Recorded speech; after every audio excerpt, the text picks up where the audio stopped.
கர்த்தர் நல்லவர், அவர் கிருபை என்றும் உள்ளது. கர்த்தருக்குள் பிரியமானவர்களே, தேவனால் சொல்லப்படுகிற வார்த்தை, பிதாவானவர் குமாரனில் அன்பாய் இருந்து எல்லாவற்றையும் அவர் கையில் ஒப்பு கொடுத்திருக்கிறார். குமாரனத்தில் விசுவாசமாய் இருக்கிறவன் நித்திய ஜீவனை உடையவனாயிருக்கிறான். குமாரனை விசுவாசியாதவன் இவனோ ஜீவனை காண்பதில்லை, தேவனுடைய கோபம் அவன் மேல் நிலைநிற்கும் என்றார். ஆம் பிரியமானவர்களே, இன்றைக்கு நாம் எப்படி இருக்கிறோம்? ஆமேன். குமாரனிடத்தில் விசுவாசமாக இருக்கிறோமா என்பதை குறித்து நாம் ஆராய்ந்து பார்க்க வேண்டும்.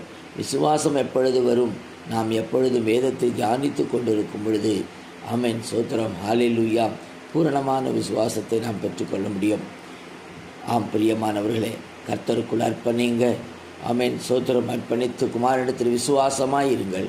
கர்த்தர் உங்களை ஆசீர்வதித்து வழிநடத்த வல்லவராயிருக்கிறார். ஜெபிப்போம். பரிசுத்தமுள்ள நல்ல பிதாவே, யாரெல்லாம் ஒப்பு கொடுக்கிறார்களோ அவர்களை கண்ணோக்கி பாரும். இயேசுவின் நாமத்தில் பிதாவே.